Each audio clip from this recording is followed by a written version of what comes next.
Sir Mike! Maintain our decorum. Parang na-late ka ngayon, Sir Mike, ah. Sigaw. Bato. Sir, ilapit mo nga dito. Matiwasayan ng ating itiirig sa ngayon. Grabe man yung ano niya guys. Oh. Bato. Kailan pa kayo? Kanina umaga pa po. Galing araw pa kami, sir. Iya, ganun mo yung yan. Wow! Isang smile daw. Yan, ganun dito. Yan. For police personnel under the drug war of former President Rodrigo Duterte. Nilayas kayo doon? Ang isang interview is sa dating Pangulo na kaya gusto niya ay INC, yung merong key roles sa drug war, ay dahil nga kapag INC daw, mapagkakatiwalaan sa pera. Ano sagot nitong Bisaya, sir? Ano sagot na, sir? Ano nangyari? Bigla. Interview lang kasama sa Imperno. Yung dalawang Bisaya. Takot man to. Eh, ang nasa likod, takot. Yan. Ito sana yung iba tanong ko eh. Sabi, mas gusto niya sa'yo. Ito. Duterte na, ayan. Mukha pa lang eh. Mukha pa lang, hindi mo na mapapagkatiwala. Ay,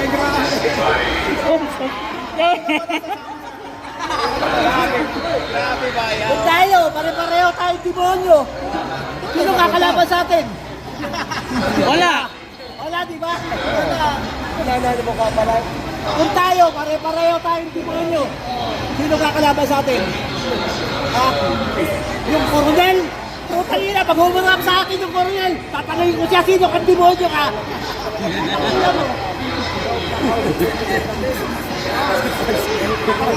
Siramay pa ito na rito.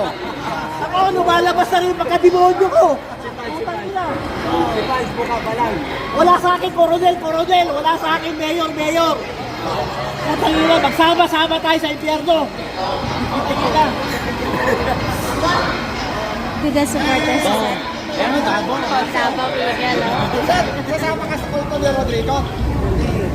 Ang sabi ni Rodrigo, siya ang papalit kay Satanas. Sa impyerno. Doon tayo magkasama-sama sa impyerno. Wala tayong dapat katakutan. Diba? Kay Coronel, kay General, kay Mayor, hindi tayo dapat matakot. Huwag may lumapit sa atin, tanungin natin, sino kang demonyo ka? Mas demonyo tayo sa kanila. Tandaan nyo yan, wala tayong dapat katakutan. Mukha pa lang eh.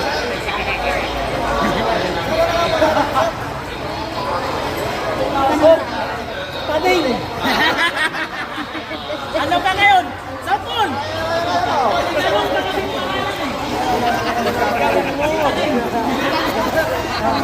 Ano, may magkatanong ka ba?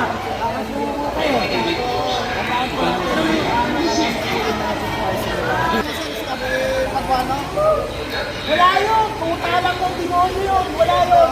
Padrano, tuta na rin naman niya. Nandun yung ulo ng pinaka-demonyo! Nandun yung isa yun! Ito, nandun sa labas. Ito ang alagad. Alagad ng demonyo. Alagad ng demonyo. Ngayon, kung hahatakin tayo, ang puntang impyerno, sama-sama tayo sa impyerno. Huwag tayo matakot. Tatakotin tayo ng pulis. Puntang hindi.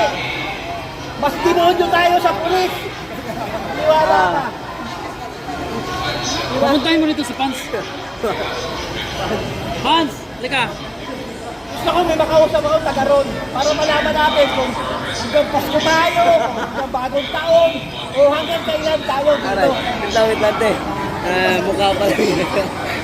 Tama ba? Tama sa. Doon sa loob, eh, dito sa labas. Hanggang kailan? Doon sa loob. Ay, sa loob, libre pagkain doon eh. Ay, dito sa labas. Ito, dahil nagutom. Ayaw na maging makulit. Pause na ako. Si Pans kasi mukha pa lang daw eh. Sa loob, may wifi pa eh. May condition pa sa loob. Dito may mga bagyo sa labas. Kaya ano sabi? Ha? Ano raw? Sabi ni Pans? Ito yung nakaberde ka mo. Mamaya, tatanungin natin. Dapat kasi dito, di ba? Mag-usap-usap tayo. Tanungin natin, ano ba talaga plano natin? Ano ba plano? Yun. Ano plano? Ano ba plano natin? Hintayin hanggang matapos yung...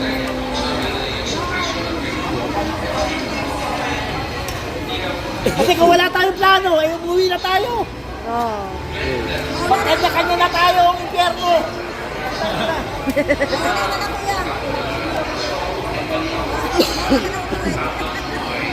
Bakit? Anong plano?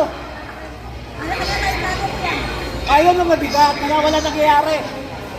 Wala nangyayari sa tanda kong to. Putang ina, pati bulbul ko, proteina. May nangyari? Ha? Wala. Putang ina, estudyante pa lang ako. Nasa kalsada na ako.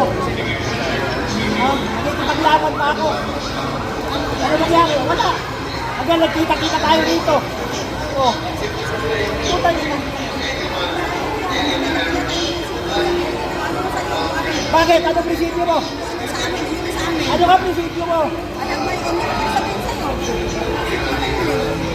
Putang ina. Wala yung nangyari.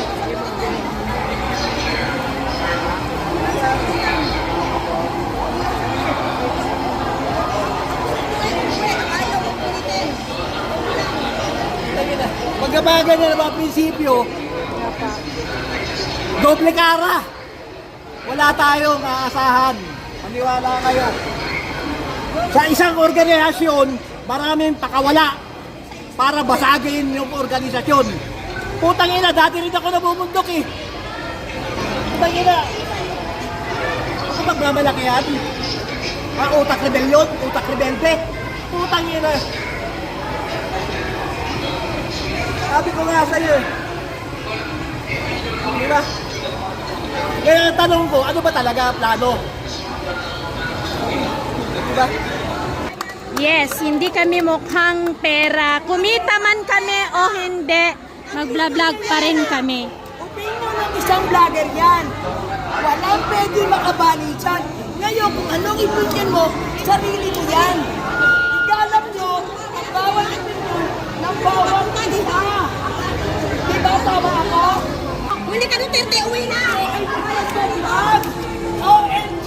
Hindi nakasagot sa tanong ko! O, diba? Tama ako? Specific na sagot! Wala namang pilitan ng kuya eh! Sabi niya, malitaw ang sagot niya ni Mete. Yan gusto niya mag-vlog. Ang sabi ko, wala kang magagawa kung yan ang gusto niya sagot. Kwarta gusto nyo? Ha? Kuya, kuya,